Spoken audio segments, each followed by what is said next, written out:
Hi, listener. Thanks for tuning into Separate Bathrooms. We've got a great chat for you today. We do cover some serious themes, those being the death of a partner and suicide. If these topics raise any issues for you, please contact Lifeline on 13 11 14 or visit lifeline.org.au. Now, one of the definitions of trauma is something that you experience too much of too fast. I relate so much to that because literally in this blink of an eye, I went from, meeting a guy on a beach in Australia to he had a stroke beside me in bed on his last night, went into a coma and never woke up.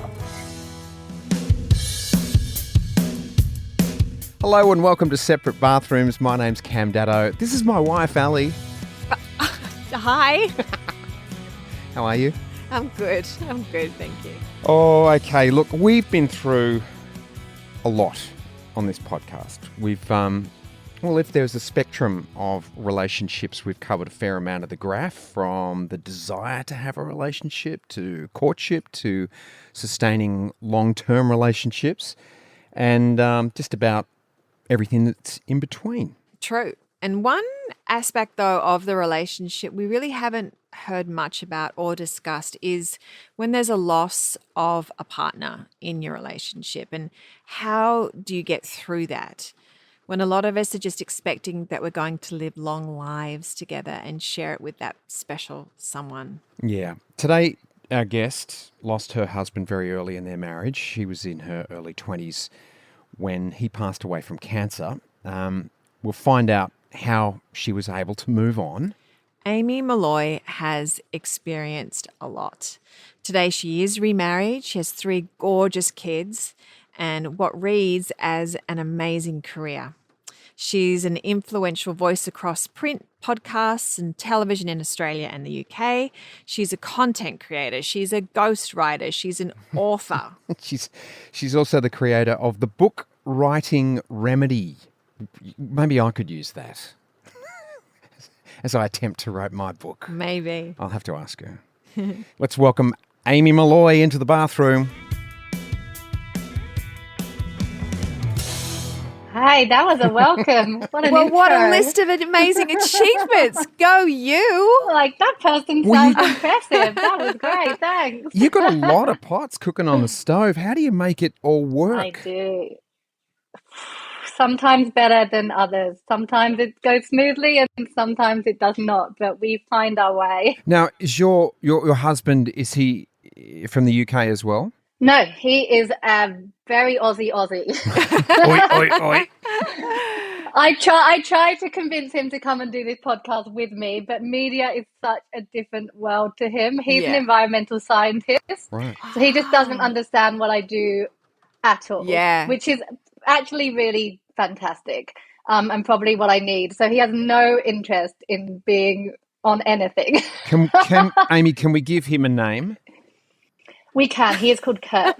Kurt. Kurt. Nice. As in Kurt Russell, one of my favourite actors. I would imagine an environmental scientist. Wow, I love that. And then you've got exactly everything that you're into, the whole entertainment world, everything, all the headiness of that. And you're married to a grounded environmentalist. How good is that?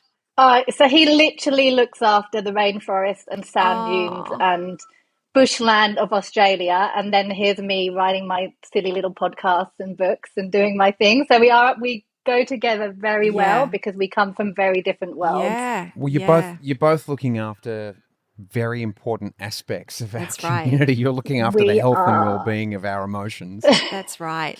Giving us these great ways through things. Which is what you're doing on. I like to think so. Amy, look, we did want to jump in and talk about the passing away of your first husband. I'm sure you've shared this many times over. You're a great proponent of writing, speaking, moving through grief. There is something that I read on your Instagram, a beautiful quote. Obviously, you're an amazing writer, so your Instagram's full of amazing quotes from you. But something that you wrote really touched me, and it said, I had honestly forgotten the reality of our final year together, how strong we were, how hurt we were, how numb we were, how young we were. Sometimes I look back on my 23-year-old self with regret. Why didn't I do more?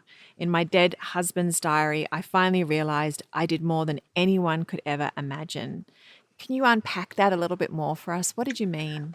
Yeah, wow. So this is perfect timing chatting to you because I've spent the last 2 weeks working on a TV adaptation of my first book, Wife Interrupted. So Oh, so I'm working with a production company in Australia to not only tell the story of right after I was widowed, which is what that book talks about, but what has happened since. yeah, Like how I came to move forward and walk with my grief and find love again, etc., etc. yeah. So I've spent the last 2 weeks in writers' rooms, literally speaking about it for 10 hours a day. So Right. it is fresh in my mind. Yeah, great. And what I think I meant with that quote is, it's 15 years since I was widowed now, which just is crazy to me, and the same amount of years since I wrote my first book, Wife Interrupted. And you don't walk around thinking about it all the time anymore because that would be extremely unhealthy and suffocating, and you just couldn't.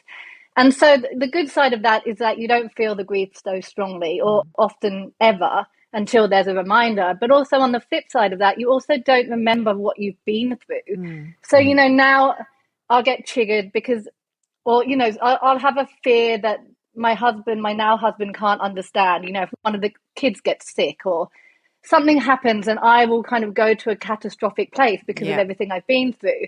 And I forget what I've been through. Like I forget, okay, that's because of that. And so in a bad way, that means I'm too hard on myself. I'm like, why am I reacting this way? Or why am I feeling this so deeply?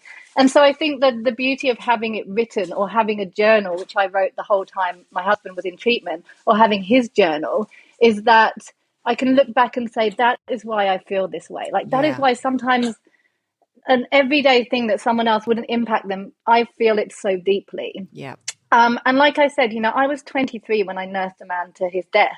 yeah, And it's only now that I'm in my 30s and a mother that I realize I was a child. yeah, I thought I was 23, I'm a grown up.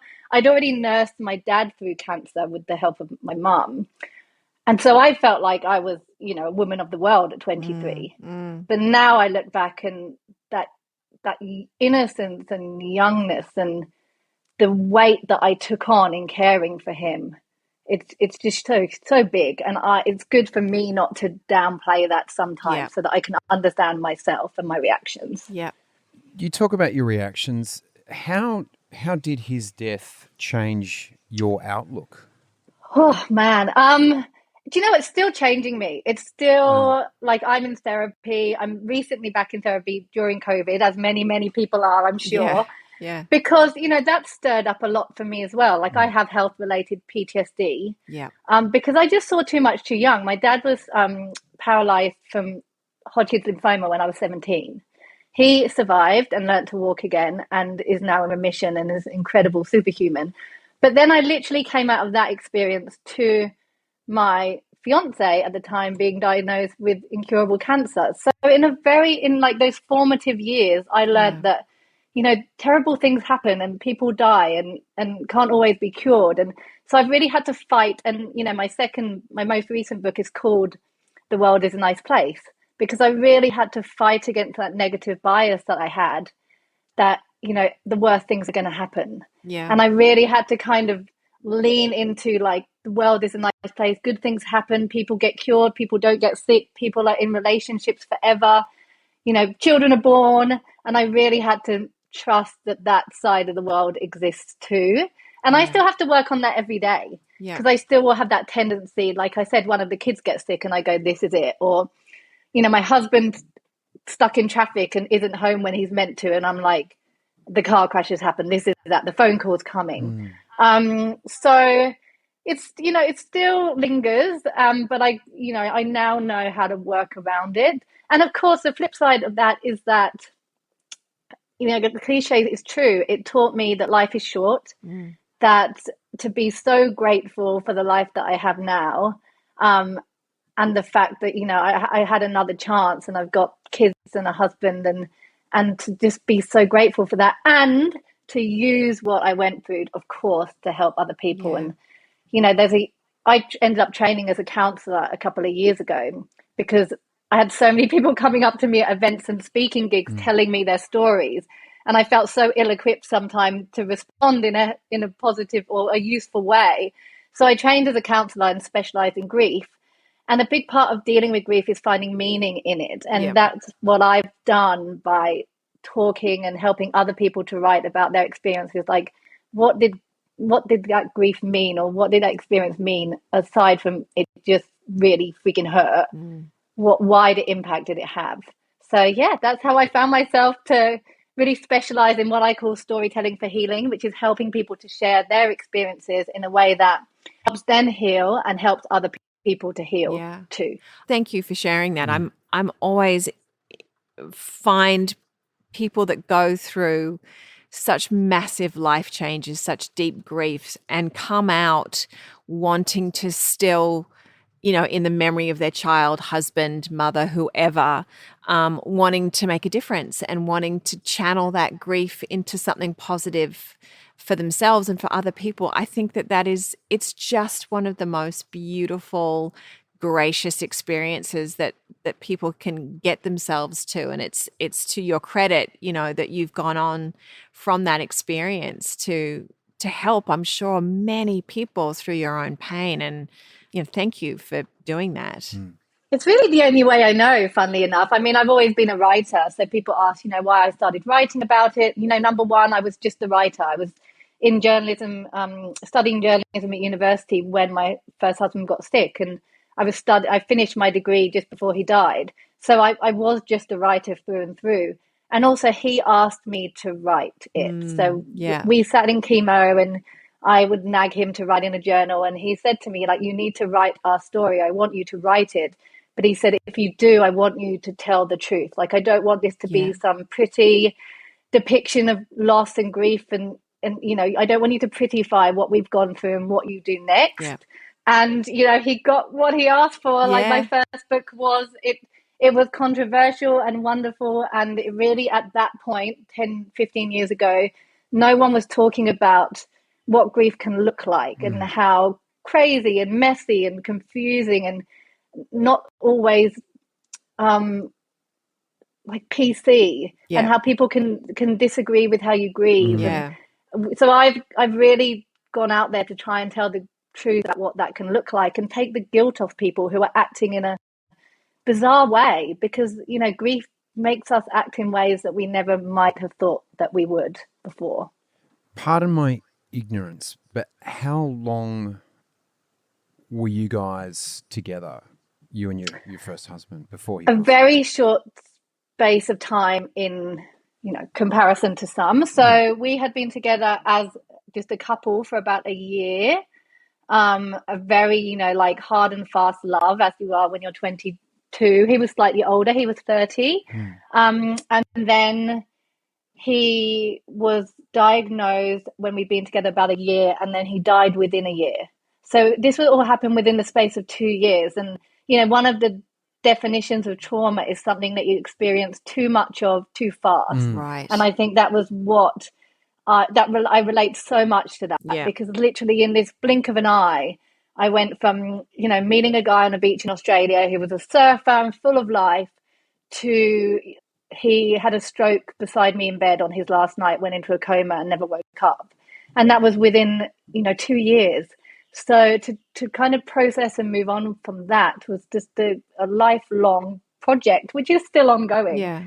And so I try to help other people, I guess, who have experienced that too, something too young, too fast, too much, all that trauma that we've all, and that's what we're doing in COVID. We've all had to process a too much in too short a space of time, and we're all feeling the repercussions. Yeah. So, particularly my book writing courses and my services have blown up since then, with people just wanting to find the words to process the stuff it's bringing up for them. Yeah, absolutely. Did you think that you would find love again after the death of your husband? No. So I distinctly remember because I basically, I was 23. So being a 23-year-old widow is a strange category to be in. Yeah. And, I moved into a share house in London where I was living at the time with three single girls who two of them are heartbroken from breakups. And, they were just going out there and doing what you do, which is like meeting other guys, sleeping around, having one night stands, which is what I started to do because what else do you do when you're 23 years old and widowed and surrounded by single girls? And I just remember saying, I'm never going to get married again. I'm definitely never having kids. Like, I've done my time of caring for someone. Like, I'm done. I can't do that again in any way. So I definitely did not think that I, would be sitting here with too many kids. Your own tribe. Yeah, waterfall of children here. So I definitely, my instant reaction was no. But of course, that's the beauty of life is that you do heal in a sense and you start to definitely not get over it, but you live with it in a really wonderful way. Yeah. Yeah.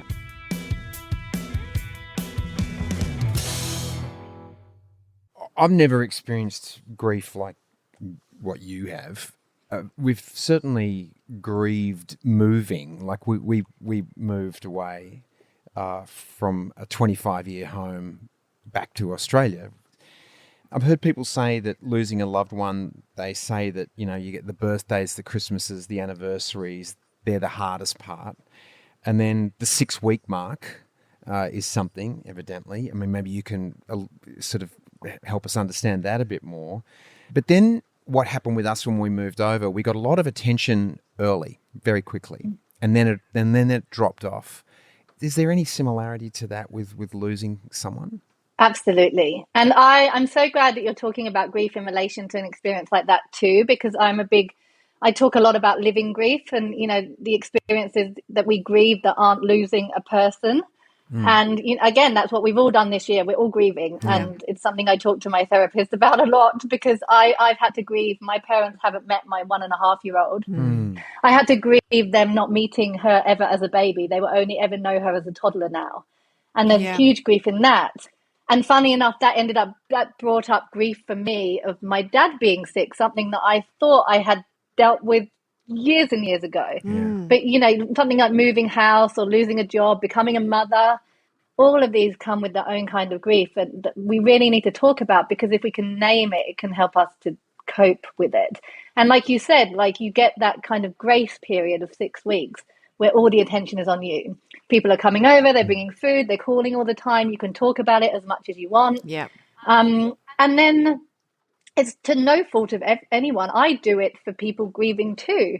Life goes on, and that you just don't have that focus on you so intensely, which is good and bad. You want to give people space to kind of find their new normal without that person or that thing or that job.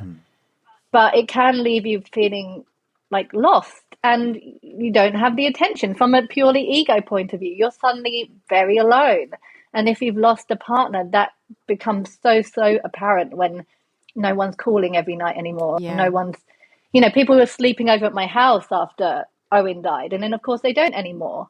And so you're kind of left to think, okay, what does this mean for me now? And that's quite this combobulating place to be. Yeah. Just you're like, who am I without this person or this job or this home? Right. Like what is left?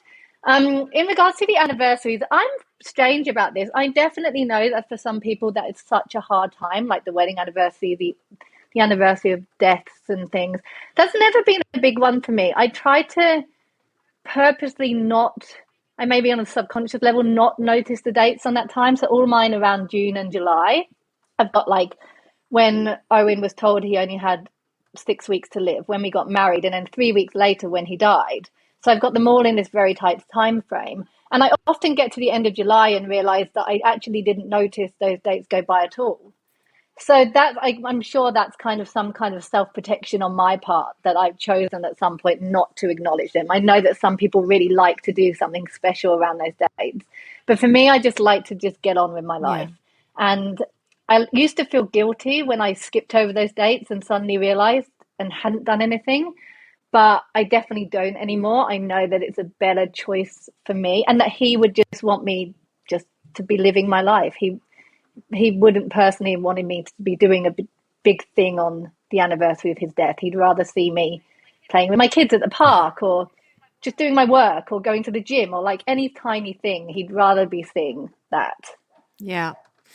Did you come across friends or family members that didn't know what to say to you in your grief? And to follow on with that, what are some tips to give to people to say who friend or a family member might be grieving something as big as a loss of a loved one? What's the language around it that you can help us with?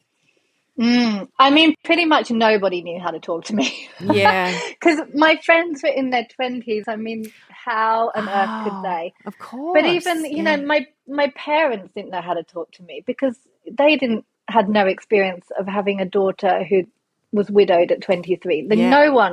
No one had a manual for what to do around the situation. Yeah. And I didn't know how to talk about it, which is, you know, why one of the reasons I wrote about it, because I would veer between telling anyone, you know, literally the man at the bus stop, the man serving my coffee, I'd be like, I'm widowed, like my dead husband, like dropping him into conversation. And then I wouldn't mention him. I had one therapist in the middle of this, and we were working together for 8 months before I mentioned that I was widowed. And she just dropped it into a session, because at certain times I wanted to own it, certain times I wanted to run from it. Been trying to figure out my identity around, you know, I never wanted to be defined by it. Then I wrote a whole book about it. It's all been a kind of testing out how to neatly fit this into my life when it can't really ever be too neatly fit. So I think be led by that person. I'm a big proponent about really straight talking. So I personally, and this is a personal thing, I never say someone passed away. I never say you lost someone. I always say, I'm so sorry that person died. I really just don't like I don't like trying to prettify something that's really painful.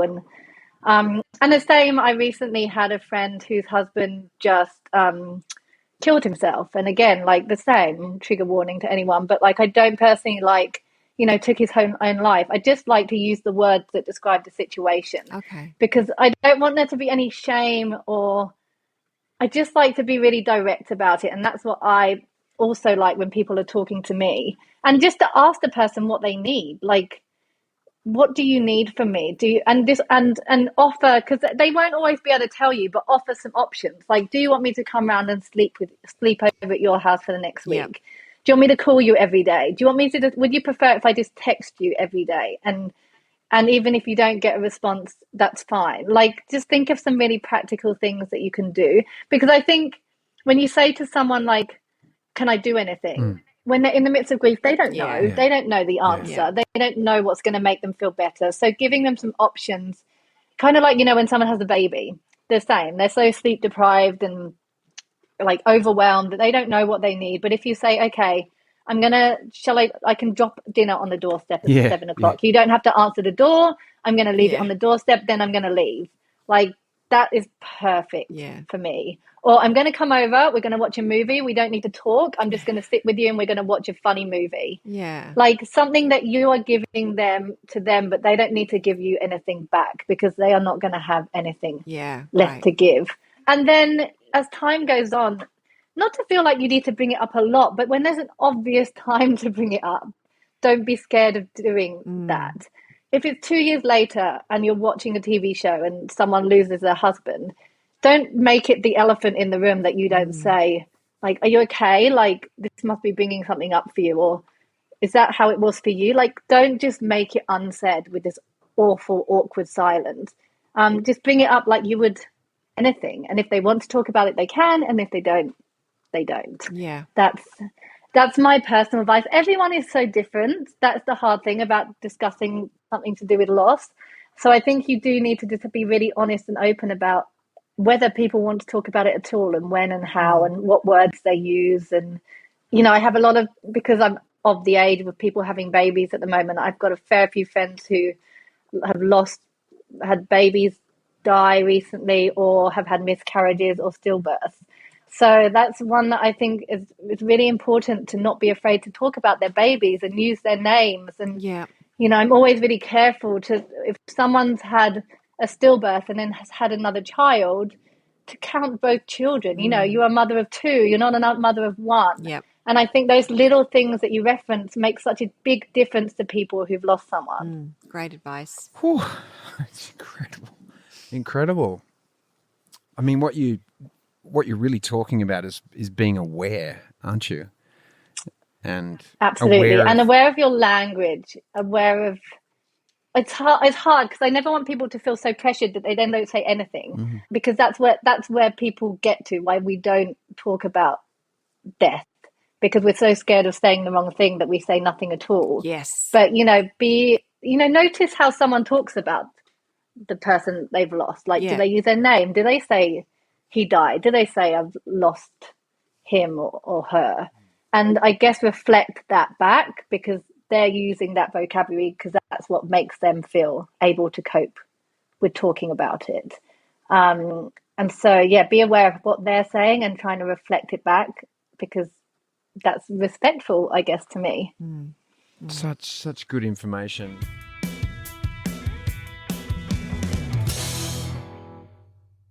Amy, there's that saying, I'm sure you've heard it, time heals all wounds. Was there anything in particular that you found helped you in learning to live with your grief? I would say a big part of it is letting yourself heal, and which is harder than you think, like letting yourself evolve into a new person with a new version of your grief. So, we can kind of set ourselves back by thinking we have to grieve in that same way. Otherwise, it means that we're not missing that person, or we're not acknowledging their memory. I to this day, I have no idea where my first husband is buried, and I wouldn't be able to take you there. He's buried somewhere near Dublin. I've been there. I was there at the funeral. Yeah. But I could not tell you where. I couldn't even get in a taxi and tell them to take me there, because that wasn't the right place for me to remember him. And so I just never went back there. Yeah. And, you could easily be like, but I've got to acknowledge him. I've got to do that. Like everyone else is doing that. But for me, that isn't right. And that would be putting me back by going back to that place. And the same, I actually accidentally deleted every single photo of him apart from one a few years ago. Wow. I was going through a breakup, and my ex ended up with the laptop. We thought we'd transferred photos over. Long story short, by the time I checked the memory stick, no photos, everything gone. And of course that was devastating at the time, because I literally have 2 wedding photos. They're the only thing I have. I think I've got one other photo of him that is online from an article that I wrote years ago. And that's it. But I remember speaking to a therapist and saying to me, we aren't meant to remember people that vividly. There's a reason that our memories fade. And the problem with having so many photos and videos and everything in our life is that we're not letting that natural process happen. We think we need to remember everything in like 3D, HD, Technicolor, and that's not helping us to move forward. So in a way, deleting every photo was the best thing. And I could have gone out of my way to contact friends and family and say, can you send me every photo you have of Owen? But I haven't. And I think it's given me the freedom to heal in the right time frame for me. It's really, really interesting. A friend of mine, his dad passed away, and he was really upset because he had his dad's voicemails and he lost his phone and he lost his dad's voice because he used to listen to them for comfort. But I think that was a good thing for him too in the end. And I've done all that. I've rung the voicemail 50 times a day to listen to his voice. I definitely went through that stage of doing that. But I'm certainly glad that now at 37 with 3 kids and another husband, that's not something I have access to on the tough days, because it would be very easy to lose myself with those things. And it kind of forces me to be more in the present, of course, very mindfully.